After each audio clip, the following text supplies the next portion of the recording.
All right. Hello, everybody. Welcome back to the Fish Out of Water podcast. I know it's been a couple months since we've released anything, and I apologize in advance. Okay, let me do that. Hello and welcome. Uh, Hello and welcome back to the Fish Out of Water podcast. You're with me, Isaac, today. Um, just wanted to start off by first apologizing to all of you guys. I'm sorry that Matt and I have not been releasing anything for the past couple months. I was gone on a trip for about a month, and Matt was just getting super busy. So yeah, I apologize about not releasing anything. Um, but today, um, I just wanted to do some power rankings. And as of now, Kevin Durant has not been traded yet. Donovan Mitchell, Donovan Mitchell. I don't know why I forgot his name. Donovan Mitchell has not been traded either. Um, and the whole offseason has been stagnant, as many of you may know.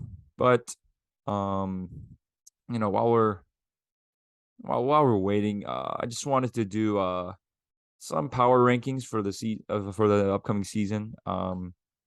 Obviously it's still very early. We are just under 2 months away from the season actually starting.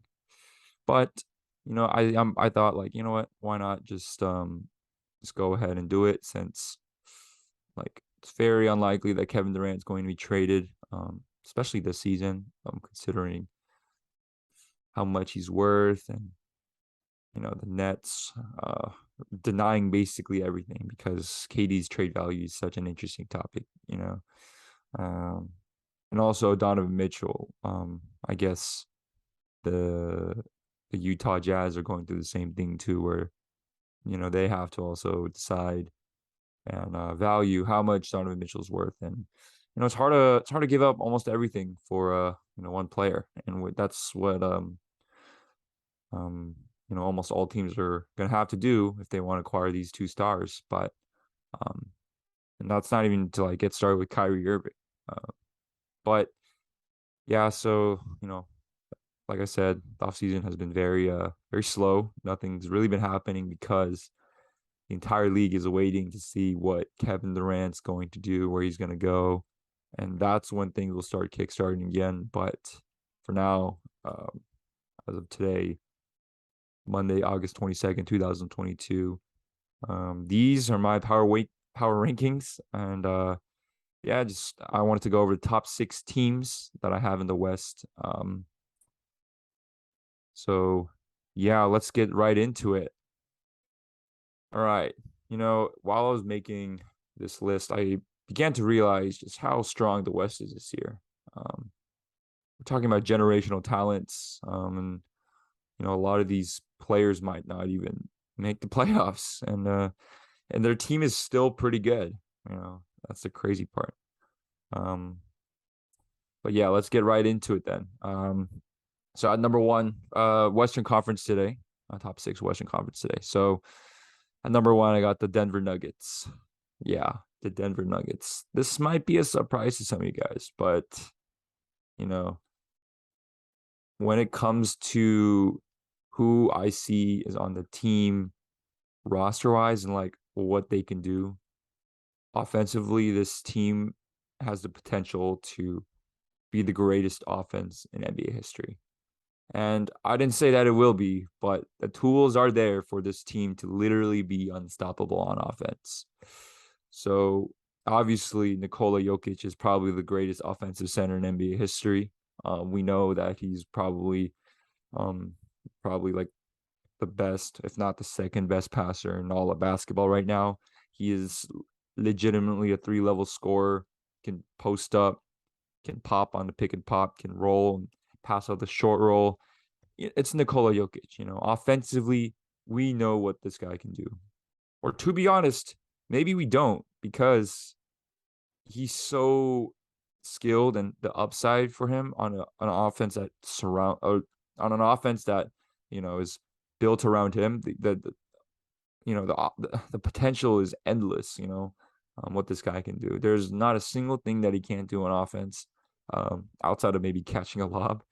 But Nikola Jokic is a generational type of center, let alone center type of player.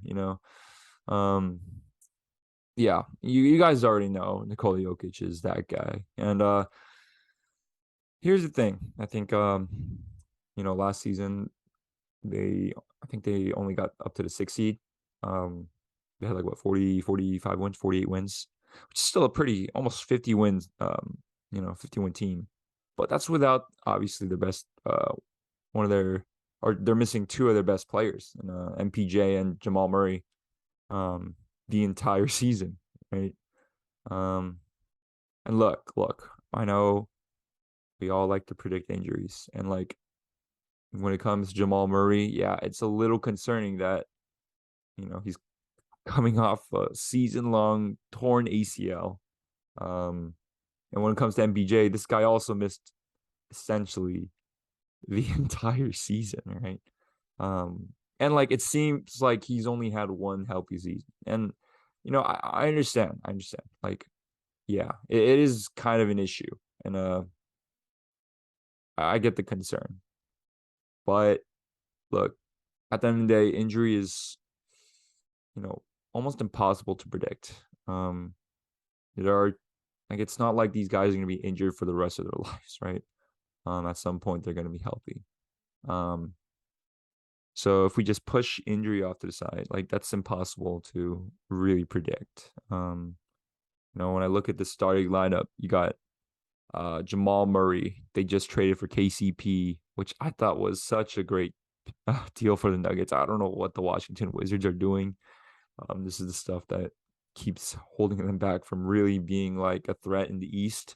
But that's beside the point. So we'll go with Jamal Murray, KCP, MPJ, Aaron Gordon, Jokic, right? This is what I'm projecting the starting line to be this year. Obviously, that might not be true, but I just think, in terms of like how much money they're paying MPJ and Jamal Murray, I think it's safe that they're going to start. How much they invested into Aaron Gordon during that trade. I think they gave up like a couple first round picks. I don't remember off the top of my head, but they also extended him to, big contract. And KCP just got traded. And look, KCP is he's a great fit for any team. He's 6'4", athletic, great on the perimeter, defensively. Is more than just a shooter. He can do stuff off the bounce as well. I think KCP is he can fit in almost any team that he's on, and he's a great value add to this team on offense. I'm just talking about offense, and like when I see this team, what they can do on offense. Look, you got Jokic, right? MPJ and Aaron Gordon are at least 6'9". These guys are big dudes who can, they're gonna have like guards or wings defending them, and height in the NBA is a lot. It means a lot, and what they can do just posting up. And it's not like these guys are traditional centers. Aaron Gordon and MPJ are, like, I don't think without a doubt, legitimate shooters. Aaron Gordon is not as dynamic of a shooter as MPJ is, but he's still like no, he's not like Matisse Thybulle. Aaron Gordon, if you leave him open, he's making that three, no question. But on top of that, like what MPJ and Aaron Gordon could do, like they're more than just standstill and off the ball players. Like, yeah, they're great off the ball, but they also can do stuff with the ball in their hands. Aaron Gordon is actually a really underrated passer in my opinion.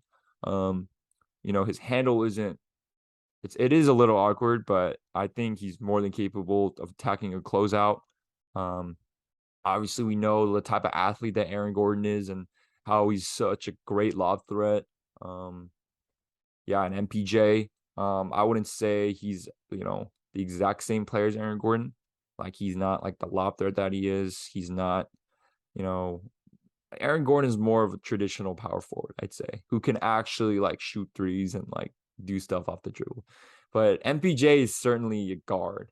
He's a guard. Like I think he's definitely a guard or a wing. You can say wing, but like this guy for sure has the skill set of a perimeter player.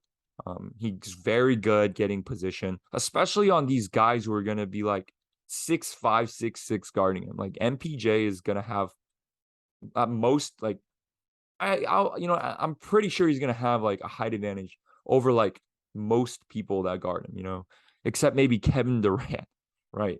So, MPJ, Aaron Gordon, what they can do is so dynamic on offense, especially when you have a passer like Jokic. I don't have a doubt, like just with these three, that this offense can be great. Now let's get to Jamal Murray, right? Jamal Murray, before he tore his ACL the year before this year, when we're coming back from COVID and they started opening up the NBA when he tore his ACL. Look, Jamal Murray was looking like a top 5 point guard in the league. Jamal Murray is one of the best shot creators in the league. He was also like an incredible athlete, can finish with any hand, can finish. He's such an acrobatic finisher as well.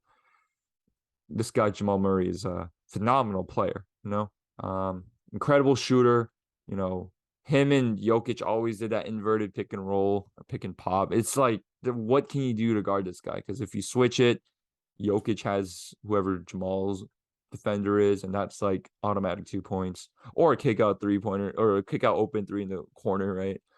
Jamal Murray can ISO on any big man. I mean, dude, this guy, Jamal Murray, can literally cook any guard. Like, before he got injured, like, I was confident that, like, most guards or most perimeter defenders can't really stick with this guy. It's more about, like, slowing him down than stopping Jamal Murray. Jamal Murray is no slouch. He is an elite, or I won't say he is, but he certainly was an elite level point guard. And he was on the trajectory to be where maybe where Ja is right now, where Damian Lillard, Kyrie. Like, I really think if Jamal Murray was healthy, he was on the trajectory to be on that path and that level of a point guard. But yeah, the injury happened. And look, he's going to be coming back from injury now. And it's like, in this case, like, it's safe to assume he's probably not going to have the same explosiveness. Thankfully, it's not an Achilles tear; it's an ACL tear. So, when people like rebuild the knee, it's definitely more doable, especially with our technology now. But at the end of the day, like, yeah, he's definitely probably gonna at least lose a little bit of explosiveness, right? And it might take a while for him to like really get back into tip-top form. But what he can do, what I've seen him do, look, this guy is a special talent. He's one of the best shot creators in the league. We all forget how good Jamal Murray is, yeah, and like KCP obviously is just a nice fit to have. Like, he's just a great off-ball player. I'm a Lakers fan, so I got to see a lot of KCP, and he's a very dynamic shooting guard.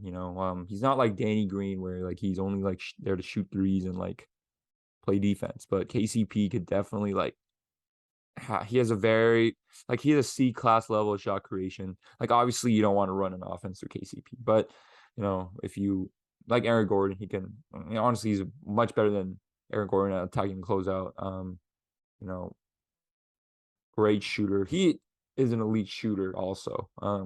Offensively, like, the starting lineup is just, man, what they can do is just endless. And I think this kind of offense is also very sustainable in the playoffs.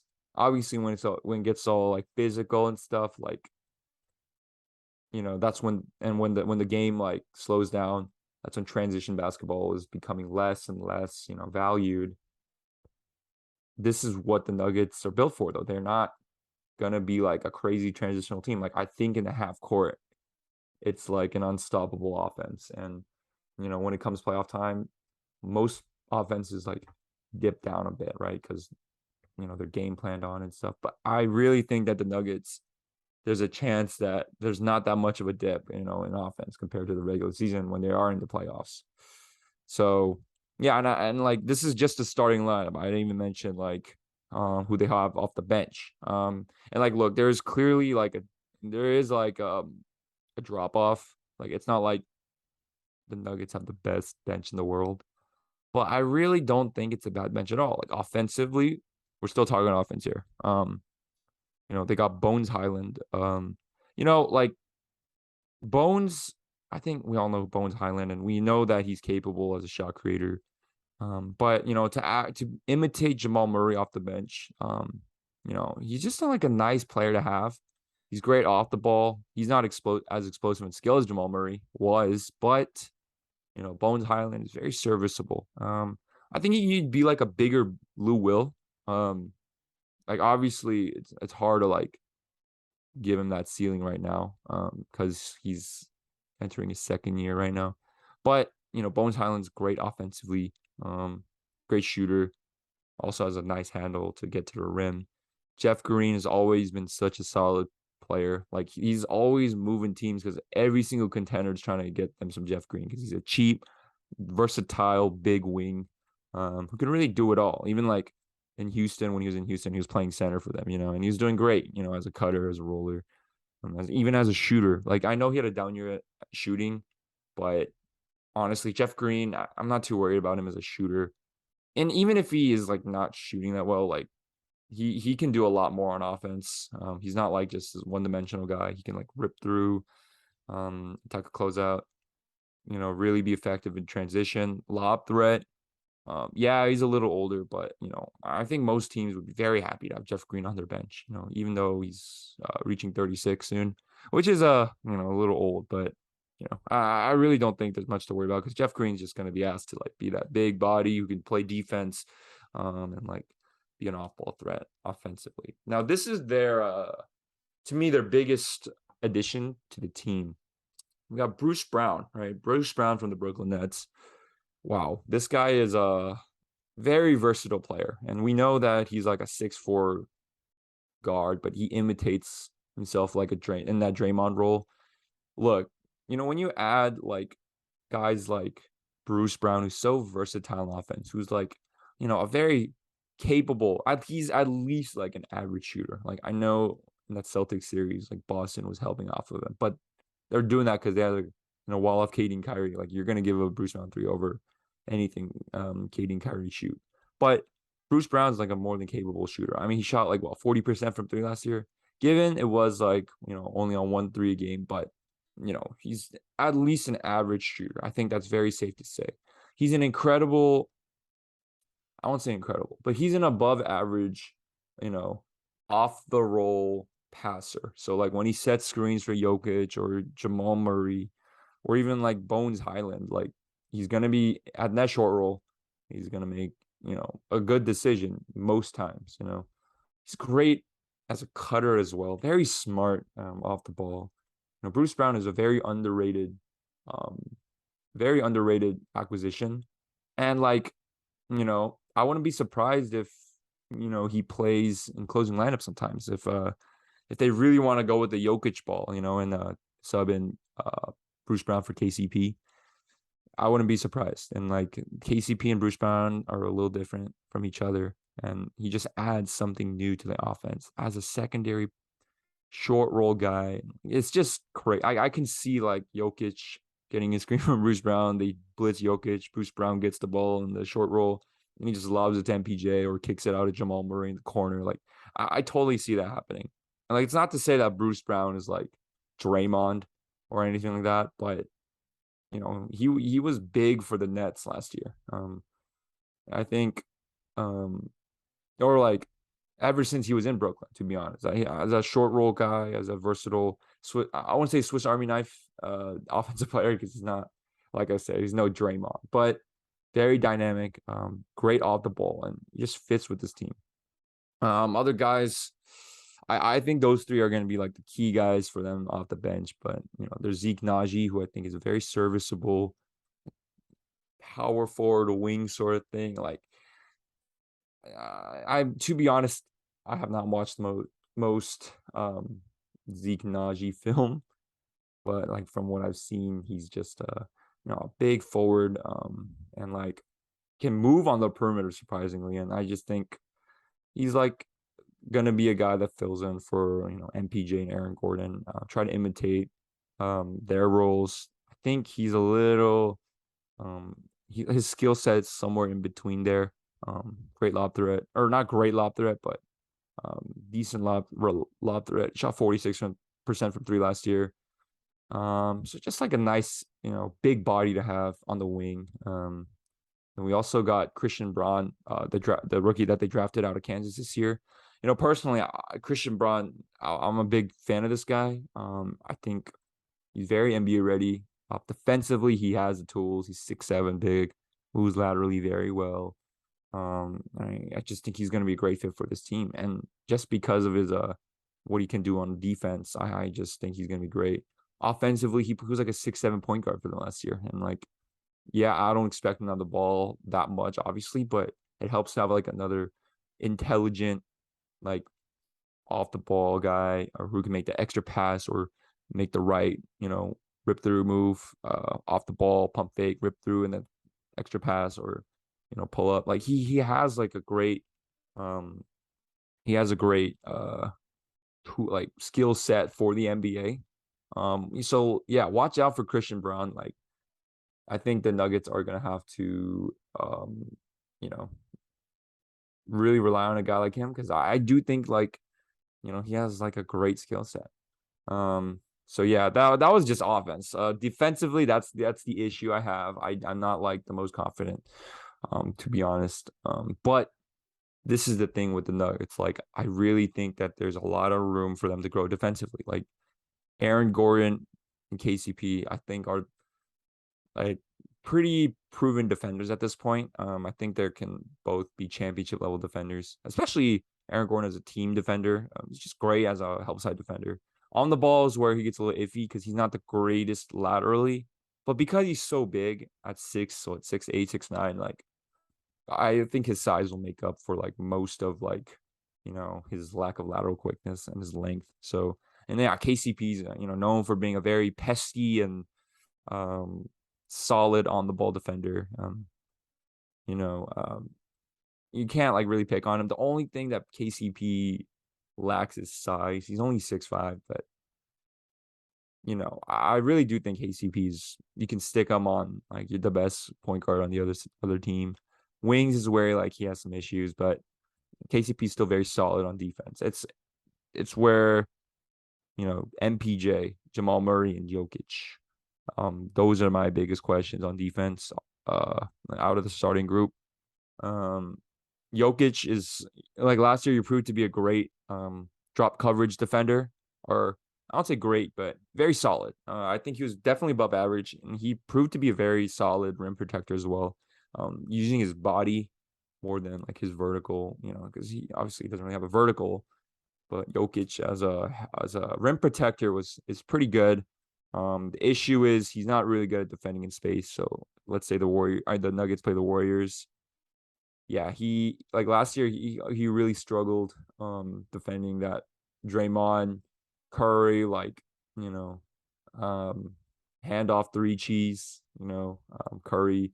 It's just he's not good at defending in space. He's not versatile on defense. Like, yeah, Jokic is Jokic on defense. That's the thing. Like, he's not terrible. I wouldn't go to say like he's like absolute liability, because I really do think he can be a slight positive on defense, but it's just he doesn't have that versatility. That's the issue.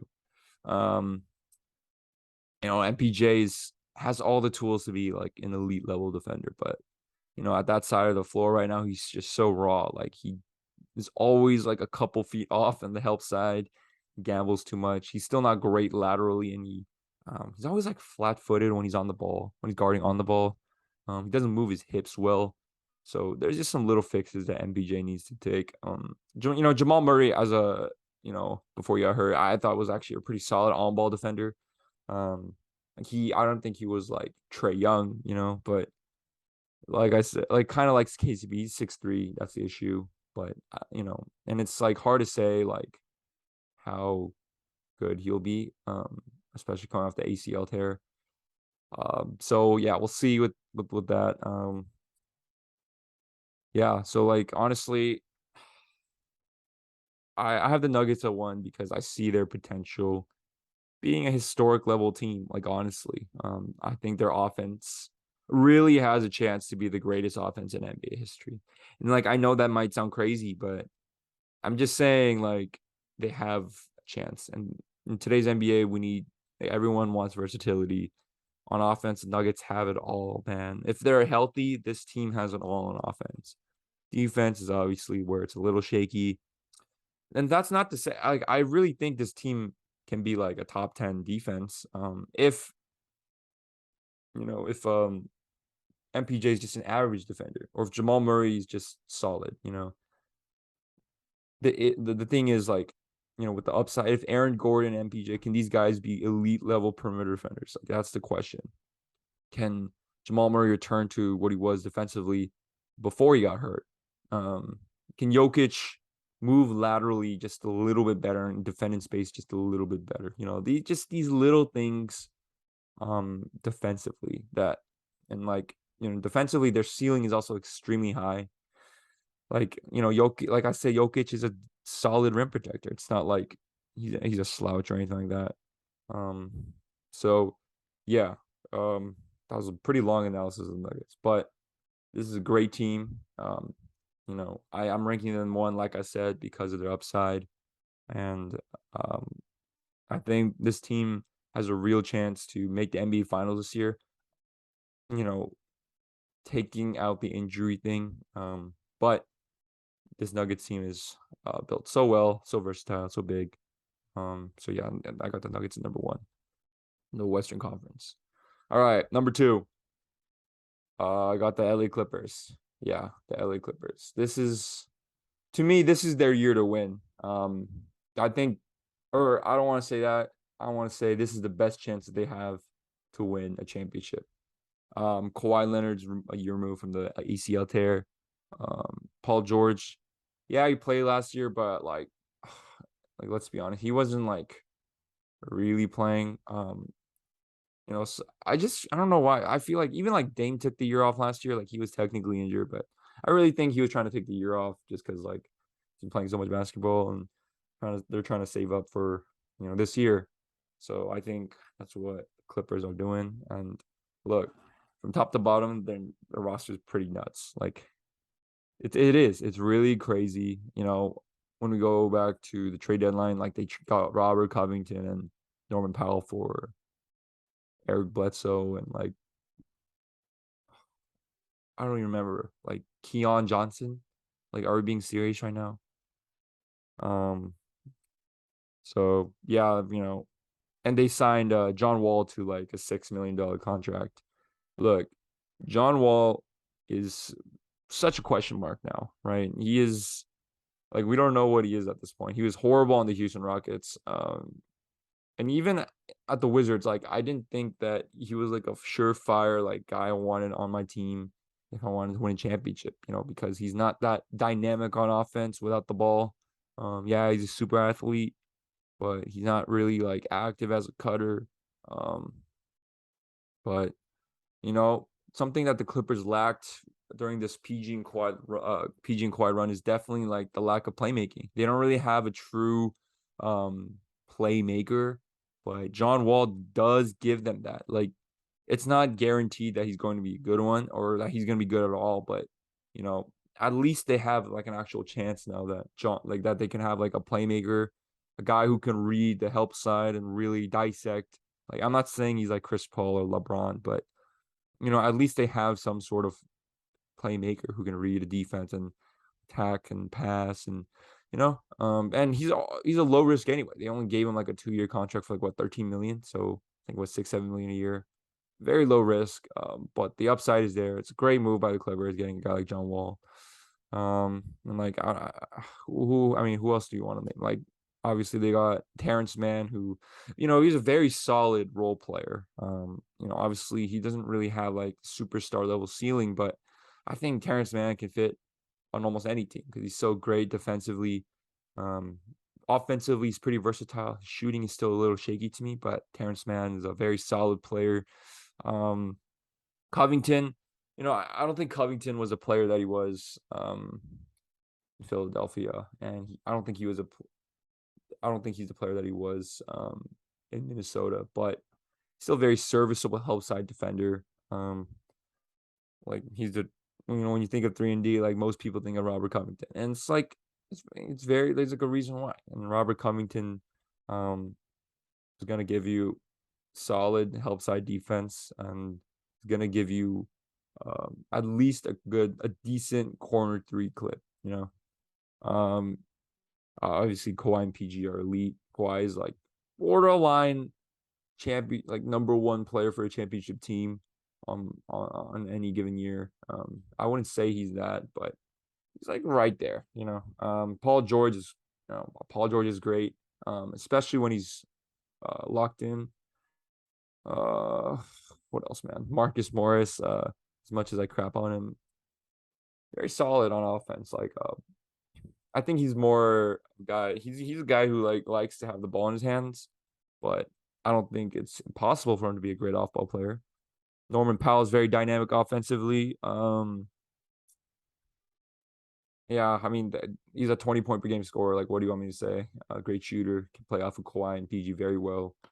Reggie Jackson. Okay, like the thing with Reggie, like he had a pretty bad season last year, but in the playoffs a couple of years ago, he was like a big player for them. Reggie's just like having him off the bench is not bad. So yeah, like Luke Kennard, good shooter, whatever, horrible contract, but yeah. So the Clippers got a lot of big wings, and I see the vision. Like I see what Ty Lue is trying to do, and I really do think deep down they want to be what the Houston Rockets wanted to be. Back when they traded away Clint Capella for Robert Covington, actually. I think, the traditional center is dying, and like they're committing to versatility. And I see it. I see the vision. I see where Ty Lue wants to take this team, and I see like all the signings that they made, all the trades that they made. It was I see the direction. The issue is I don't think they're like that gonna be or like the issue is for me with this team is the defensive end. Look, I think Kawhi as a defender is overrated, but there's no doubt that he's elite. He's an elite defender. Yeah, we can be a little concerned about like how he's gonna be off a 20 CL, but he did take a year off, so honestly, I wouldn't worry about it too much. Paul George is at the very least, solid. He's not a liability. He's 6'8", moves well laterally. The question is, and I guess Terrence Mann, solid. Robert Covington's a decent help side defender. My concern is about everyone else. Like Norman Powell is at best an average defender, and he's 6'3". Nicholas Batum is a decent help side defender, but on the ball, he is barbecue chicken. So is Reggie Jackson. So is Luke Kennard. So on offense, my thing with the Clippers, I see like that this team can be super dynamic. I can see the Norman Powell's running a flare screen for PG and slipping and cutting to the rim, and John Wall finding it. I can see the Kawhi mid post isolation and him burying every single mid range jump shot. And I can see Reggie Jackson driving and kicking to Robert Covington in the corner for a three. I could see Covington and Terrence Mann being a great small ball five because they just stretch the floor and they're gonna go 5 out. There's so many things that they can do on offense, right? Like I said, defense is where I'm concerned. The perimeter defense isn't as good as I think it is. I think as the perimeter defense isn't as good as I think people think it is, especially because Kawhi is known for getting bigger. Yeah, he's gonna be bigger, but he always, whenever he does, he's losing a step. Like over the years since his days in San Antonio, it's very apparent that he can't defend like slippery guards like that consistently. I still think he's an elite defender, but it's still like I wouldn't say it's his strength, right? But yeah, this is the thing with the Clippers. Their roster is crazy offensively, but I don't think it has the same upside that it does with the Nuggets. Like Norman Powell, Reggie Jackson, John Wall, these are all like nice players to have, but they're not to me like what Michael Porter Jr., Jamal Murray, um, and like what Aaron Gordon can be, you know? Um, I still have them as the second best team in the West. This team is crazy loaded, with big wings. But that's another issue. They don't have like a rim protector. If they want to do that Houston small ball five thing that was created like 3 years ago, I'm all for it. But they don't have a guy who's going to be a game changer on that back line. Zubats is very serviceable, but if you're going up against a Nikola Jokic, how are you going to feel comfortable sticking Robert Covington on him? How are you going to, like, let's say they play, I don't know, the Lakers. Look, as much as we want to hate on Anthony Davis and like his injury prone, how are they going to stop him like with just offensive rebounds and isolation? And once, in my opinion, I'm not completely sold on the Clippers perimeter defense. What about when they get to the rim? That's my concern. But like I said, this offense is going to be great. They can do a lot of things. Very versatile. They're from top to bottom. It's very quality roster. And the John Wall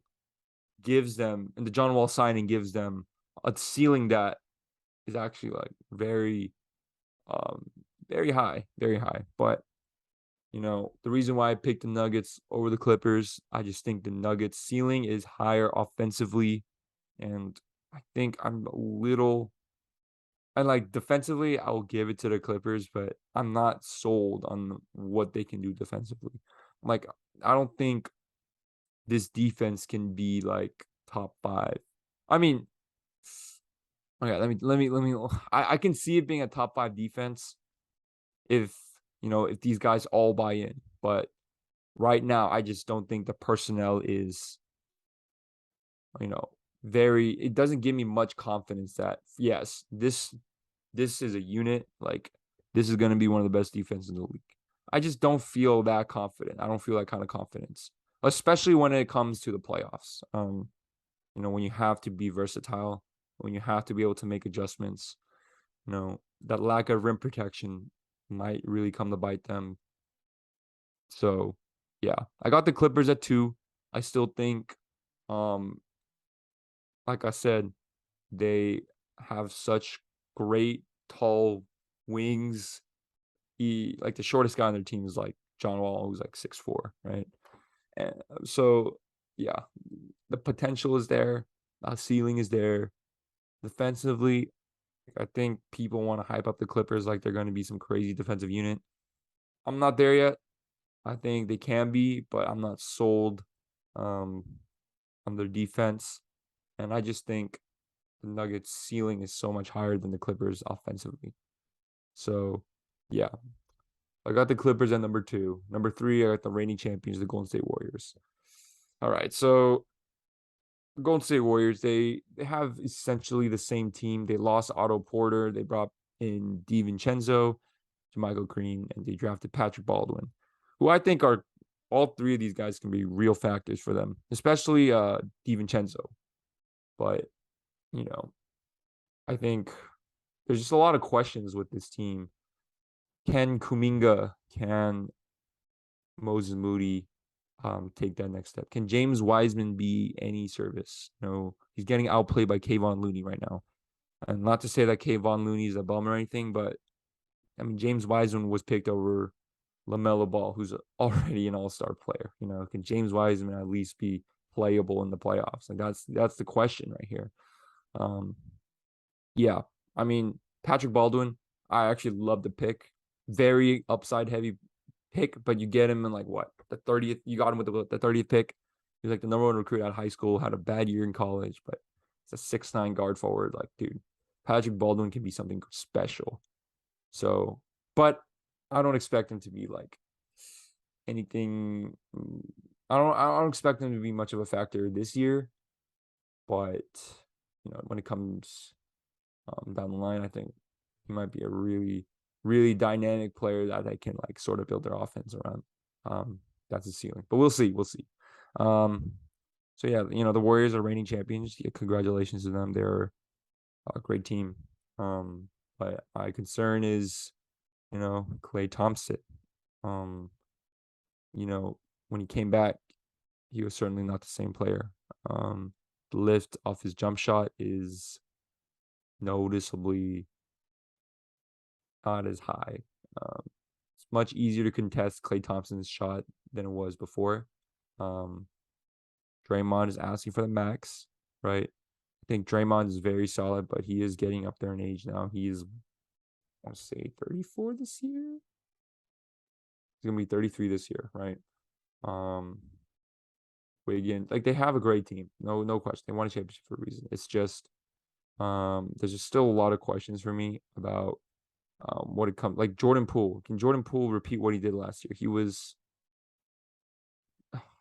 was so big in what they did in the regular season, but when it came playoff time, that's when like his struggles started coming out. Um, yeah, and look, I think the Warriors are a shoe-in to be like a top 3 team in the West. It's just, I think when it comes to Nuggets and Clippers, I think they have the personnel to actually match up with the Warriors very well. The Clippers, I think because they're so wing heavy, like although I have concerns about their perimeter defense, I think off the ball they'll be pretty solid. And when Draymond and Curry does like that switch up, like switch the handoff crap, like I think it's just easy to switch to the Clippers. And like when it comes to the Nuggets, like I just don't think I just think the Nuggets offense is going to be too much for the Warriors defense. So yeah, I'm not gonna say like the Warriors championship year was a fraud or anything because it's not. It was legit. No, they were clearly the best team in the league, but the Nuggets weren't healthy, the Clippers weren't healthy, and I think last year if the Nuggets were healthy and the Clippers were healthy, I would take them over the Warriors. Um, so yeah, like I don't want to really repeat, like because we all know what the Warriors are. Their offense is incredible. They got Curry, Draymond, and Poole. Klay Thompson is still a concern for me. He is, you know, about he's going to be like a year off from his ACL tear now and Achilles tear. Yeah, I totally forgot that. But yeah, I still have some questions. When it comes to competing with the Clippers and Nuggets, but I still think they're going to be a contender for sure. I wouldn't be surprised if they won an NBA championship, but I guess like if they can really go over the hump, like it depends on how good uh, Jonathan Kuminga can be and like how ready Moses Moody can be. Like, can Moses Moody be that real 3-and-D plus guard that they need? And can James Wiseman be like a legit rim protector? Because I think yes, Draymond is incredible help side defender, but he is not like a guy that I want as my rim protector all the time. So yeah, if all these young guys can like get it together, um, I can see the upside for the Warriors being the best team in the West. But I think because there's so many questions, especially because they're young, right now, I just don't feel as confident that they're gonna make that jump right now. Um, so yeah, I got the Warriors at 3. Great team, but I don't think they're better than the Clippers and Nuggets right now. Number 4, I got Dallas. So yeah, the Warriors, Dallas Mavericks are the 2 last teams in the Western Conference last year. Dallas is obviously a team that is excuse me, that is built heliocentrically around Luka Doncic, who is to me a top 3 player in this league. Look, they lost Jalen Brunson, which I think everyone knows is a big loss. Jalen Brunson was that number 2 guy. He had that chemistry with Luka. You know, when Luka got hurt and he didn't play like the first 2, 3 games against Utah, Jalen Brunson led them to a 2-1 lead. Like, yeah, we can meme on the Jazz, but they're still like a quality level team. And Jalen Brunson dropping 41 on them and leading them to a 2-1 lead is very impressive. Very impressive. So yeah, losing Jalen Brunson is gonna be tough. But what the Mavs do get though is we all know about the Christian Wood trade.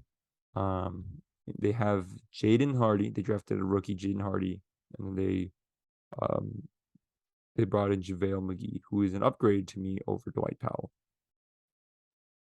Um, you know, my biggest question, yeah, like everyone's biggest question with the Dallas Mavericks is, does Luka have to do everything? Um, and like that answer was no, yes, last year. That's why they were able to go so far. But even then, they still got pretty handled by the Warriors. They lost in 5 games. I do think there's a world where that series could have been 6, but like, yeah, they lost. But when you lose Jalen Brunson, who is the second creator now? Is it Dinwiddie? Like, Dinwiddie showed up in spurts in the playoffs, but like as a number 2 ball handler, do you feel good about that? Especially as a championship contender. Um, to me, the only actual guy who can handle the ball as like a point guard outside of Luka and Spencer is actually this kid Jaden Hardy.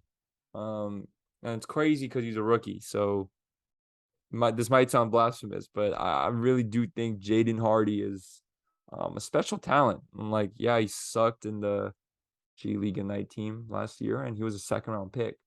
But like, I think there is a world where he can be like an actual 3rd ball handler for this team. Um, I don't want to give him that kind of pressure or anything, but look out for Jaden Hardy. I think he can be a really serviceable 3rd ball handler.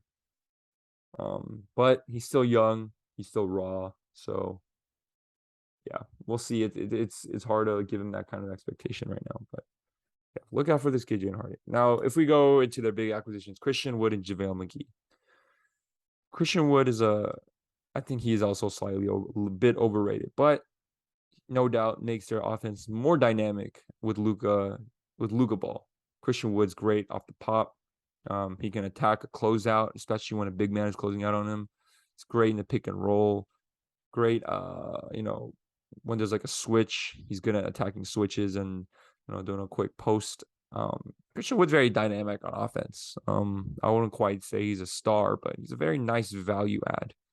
And JaVale McGee, something that I thought the Mavs were missing last year was a true rim protector. Dwight Powell is solid. I don't think he's bad at all, but JaVale McGee is certainly better, an upgrade at the center position for them compared to Dwight Powell. And they can still play Kleber at the 5, which I think is great. Kleber is very underrated. He gives them that dynamic versatility on defense. So, yeah. And like from top to bottom, this roster is just filled with a lot of guys who I think can really play off of Luka well.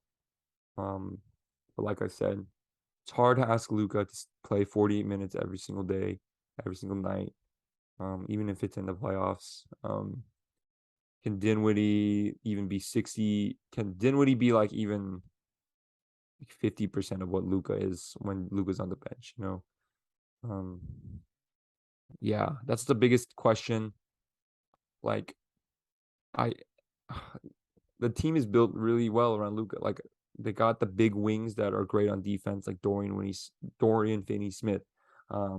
They got Reggie Bullock. I think Josh Green's very serviceable.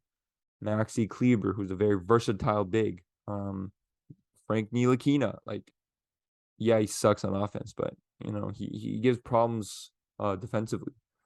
JaVale McGee, great. I think this is JaVale McGee is gonna be the best lob threat that Luka's had in his entire career. Um, so yeah, and I think a big X factor for this team is going to be Tim Hardaway Jr. Um, like I said, the offense is when Luka's off is my biggest concern. But Hardaway, he's not like a facilitator or anything like that, but this guy's just born to be a scorer. He's a shot creator. He's an excellent shooter, and he can do the occasional like pull up three. Like this guy, Hardaway, I think is a very capable offensive player off the bench. Um, is Hardaway and like Spencer Dinwiddie good enough? And is like Jaden Hardy gonna have to play, because they don't have that backup point guard set right now. Um, I think there's more optimism that Spencer Dinwiddie can be better this year because he is coming off the ACL tear. It's been 2 years now, so I think his explosiveness to the rim is going to be better. Um, I think he's going to be more in rhythm. Sometimes last year when I saw him play, he looked a little clunky when he was like dribbling and trying to create his own stuff. He usually had to resort to the sidestep three. Some games it worked, but you want to get to the rim. Um, so yeah, like can this team, um, you know, fill the hole when Luka's on the bench? That's the biggest question. To be honest, if Jalen Brunson was still on this team right now with Christian Wood and all these additions with JaVale, Jaden Hardy, and Tim Hardaway didn't even play last year and they made the conference finals. Like I think they have a good chance to, up on the Warriors. But yeah, for now, I got Dallas at 4. I still think it's a very solid team. They have a very good chance to also make the conference finals this year. I wouldn't be surprised if they made the finals either, because Luka is a generational type of player. I think he will be in that GOAT discussion one day. But it's too early to tell right now. But yeah, so I guess like from here,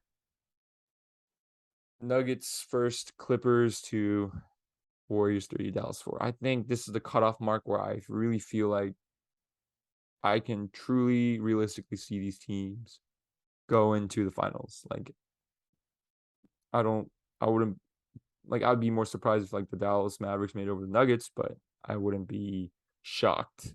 From here on out, I would be, like, kind of surprised if these teams made the finals. All right, so number 5, I guess this is the tier 2 of the Western Conference.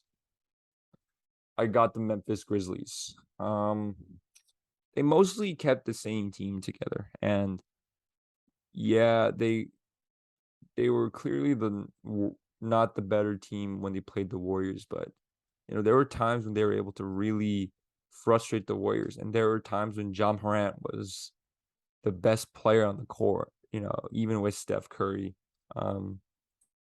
So yeah, the only thing that the Memphis Grizzlies did this offseason that was significant was trade away DeAnthony Melton for Danny Green, and a first round pick, and that first round pick became Jake LaRavia, who I'm pretty high on actually. I think he's going to be a very serviceable off the bench 3-and-D wing.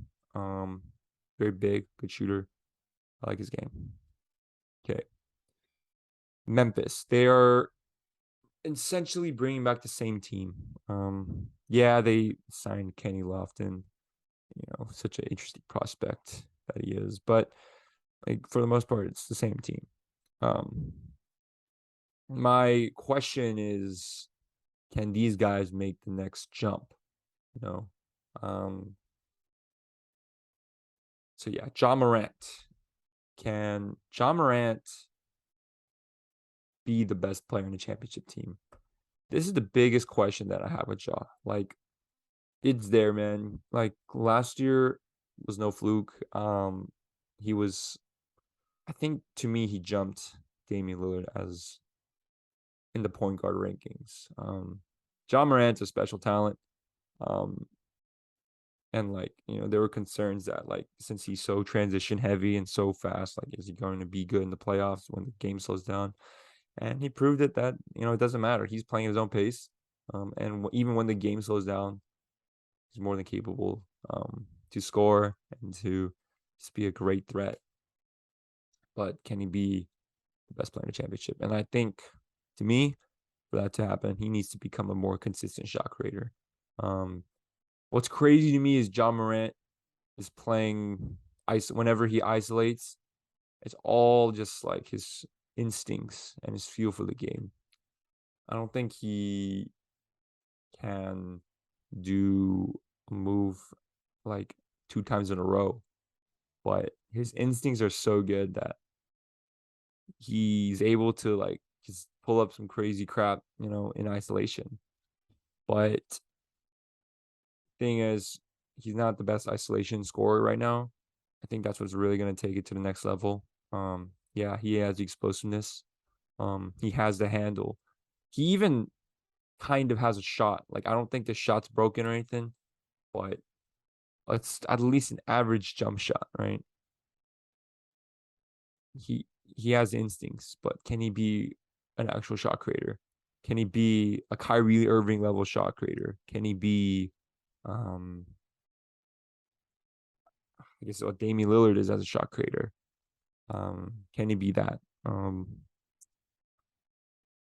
like Damian Lillard is a better shot creator than John Morant, and I still have him over him. Like that's how good this kid is, to me. But yeah, there's just these questions with Ja.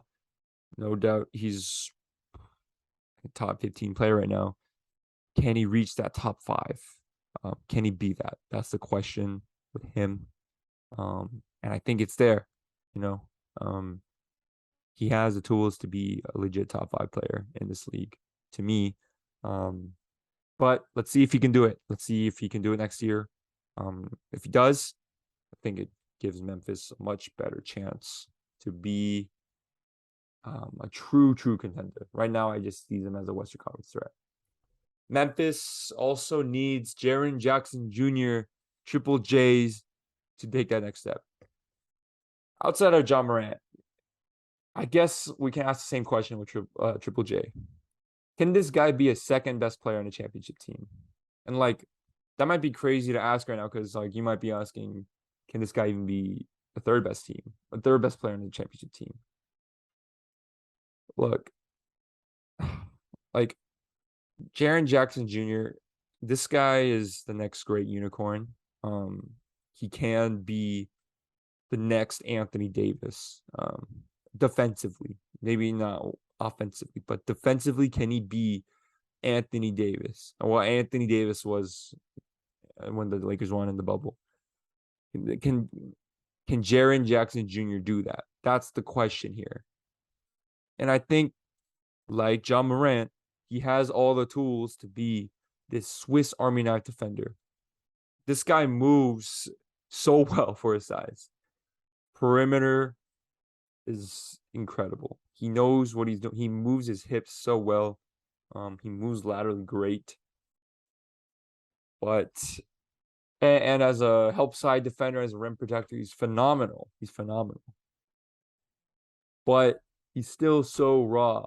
Like similar to Ja, he's so dependent on his instincts, but he's not.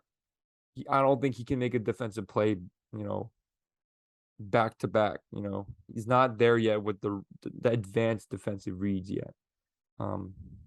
But like Ja, he's gotten this far based on instincts. Like he's not even like fine-tuned right now. Jaren Jackson Jr. has the upside to be a second best player on a championship team. Can he take that next jump, right?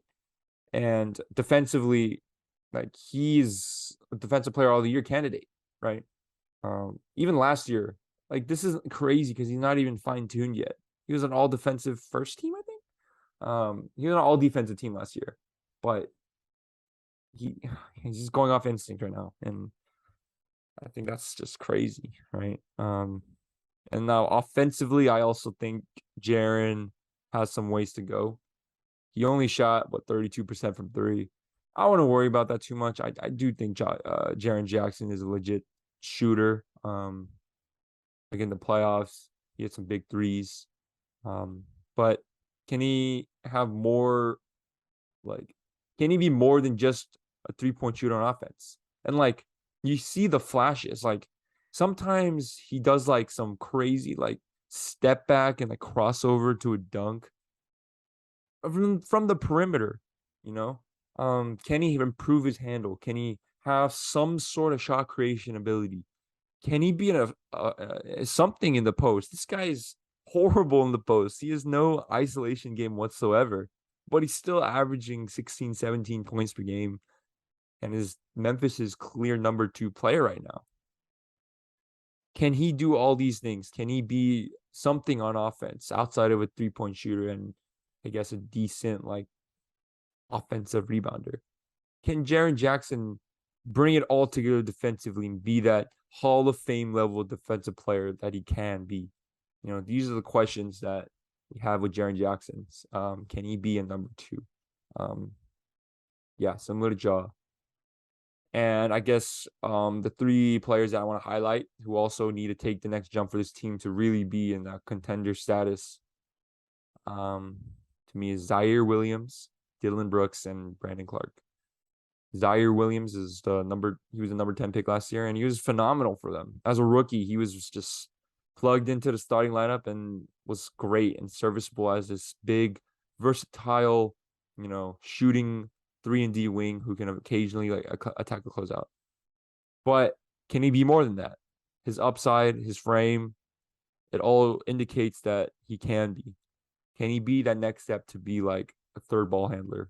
Can he improve as a playmaker? Can he do all these things? Can he put it together? At least a little bit in his second year. Can he make the next jump as a shooter? Can he be more consistent there? Zaire Williams is also a big, big factor in what this Memphis team can be. But I think, it's unfair to be like, say that, he needs to be Kevin Durant or anything like that. I think that's not the case. Like, I really think it's fair to expect him. Can he be like the 17 point per game scorer? Right? Can he make that jump that Desmond Bain did last year? So yeah. Zaire, can he gain some weight as well? He's freaking skinny. But Zaire Williams has the tools. Dylan Brooks. See, a lot of people don't like Dylan Brooks, but Dylan Brooks is no doubt a positive player on this team. He is an elite on-ball defender, and I don't think that's like even a question. He was guarding the best player on each given night. And what's crazy about him is his frame is so big, and he's 6'7", and he moves great. Dylan Brooks is a phenomenal player. But can he take it to the next level as well? And specifically as a facilitator and off-ball shooter. I think that's what he struggles with the most. Can he be more than just a guy who looks for his own, which I think is a fair criticism to make because he's only like looking at the rim and trying to shoot stuff. Sometimes he looks like he's trying to be like Kobe, and he's clearly not. Can Dylan Brooks become a playmaker? Can he be a guy who's effective without the ball? Shooting form's weird. Can he be a legit shooter? Yeah. Dylan Brooks, I think he's also another key player for them to take, for the Grizzlies to take the next level. And I guess finally, Brandon Clark. Brandon Clark is a big part of their second unit. Very great energy guy, incredible lob threat, and he's only like 6'7", and he's being like a center. He's playing like a center on offense. My question is similar to Dylan Brooks. Can he be a shooter? He's shown signs that he can be a great shooter on the pick and pop and be extremely versatile on offense. But as of recently, his shooting percentages have fallen off, and he's been below average from there. So he's mainly been used as a cutter and offensive rebounder and a guy in the short roll. But can he be a shooter, consistent, at least an average shooter, Brandon Clark, so that he can add some more versatility into the offense when John Morant's off and he's playing with the second unit with Tyus Jones and whoever else, and like Jack LaRavia, right? Memphis has the tools to become a great team in the NBA. They have the tools to be an actual title contender, in my opinion. But right now, I haven't seen it yet. I haven't seen, um, you know, these questions are still like, I think, hard to really see the answer to right now. Regarding Jaren Jackson, Zaire, Dylan Brooks, Brandon Clark, and Jaw. I think there's legit, like, those questions aren't easy to answer right now. So that's why I had them at number 5. I don't have them quite in the contender tier right now, but in the playoffs, they're certainly a threat, and none of these top 4 teams can take them lightly, because they have all the tools to be a legit championship team. Wow, this podcast is long. I didn't expect to be going for this long, but finally, we got the Phoenix Suns at number 6. And this might be crazy to say because Phoenix was like, what, 67 win team last year, um, and finished as the first seed. Yeah, Phoenix is like, I was never a believer in Phoenix, to be honest. Yeah, they made the finals they made the finals a couple years ago. Like, look, it's not a fraud. No finals run. Nothing in the playoffs is fraud. Like, let's be clear.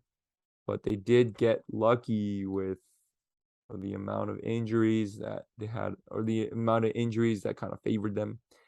I think it's safe to say that that kind of injury luck is very unsustainable. But look, Phoenix is still um, a solid team, and Chris Paul, yeah, he's gonna be 38.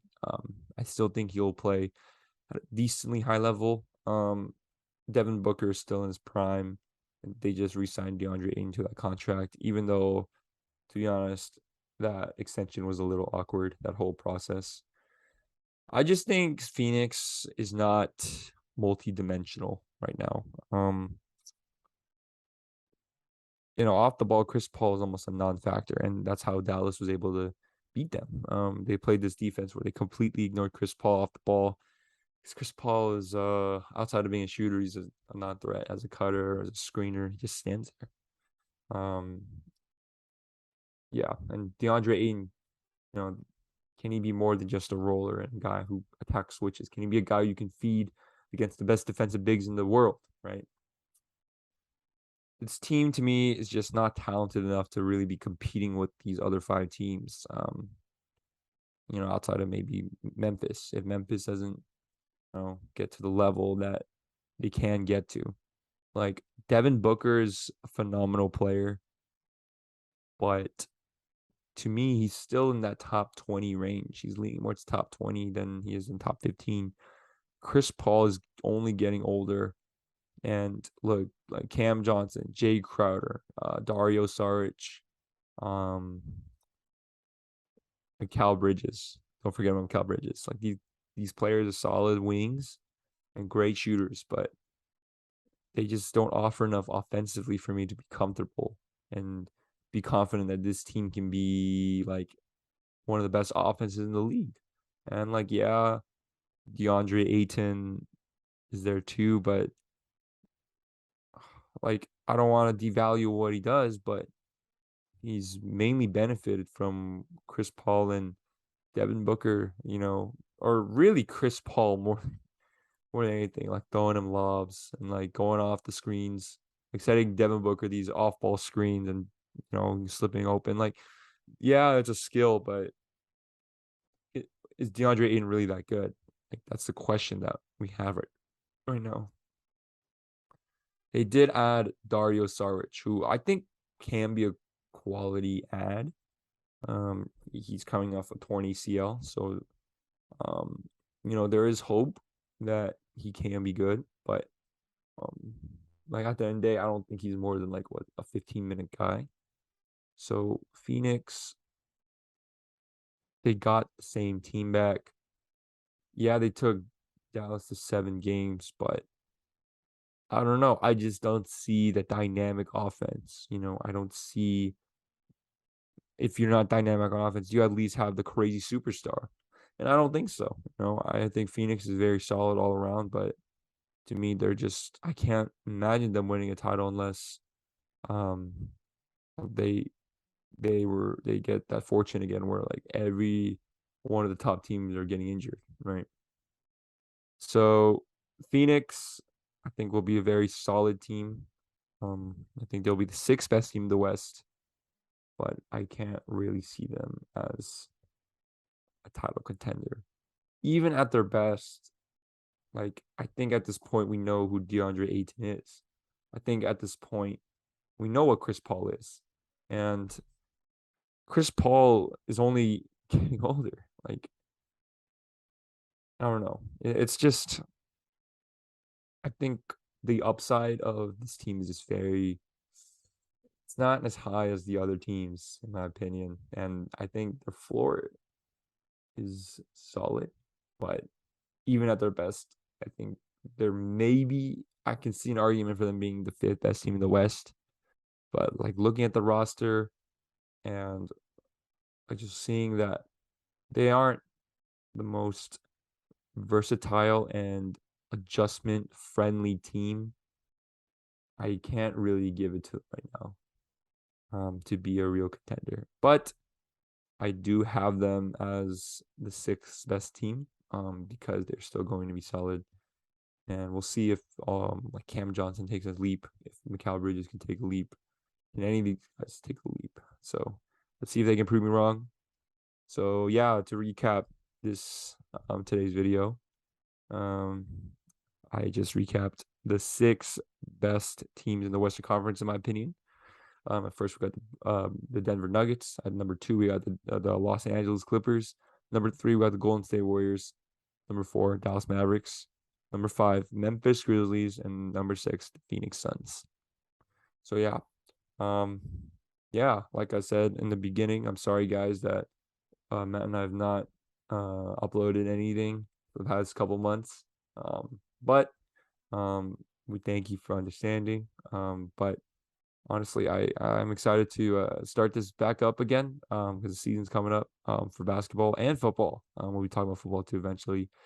But yeah, thanks for listening. And honestly, right now, I think we're debating if we should do that every um, Wednesday thing or should we just kind of spontaneously record, not really have a schedule. So yeah, I mean, I will be finishing this power ranking. So yeah, I'll see you guys the next time I upload a podcast/video. Thanks for listening, and yeah, I'll see y'all soon.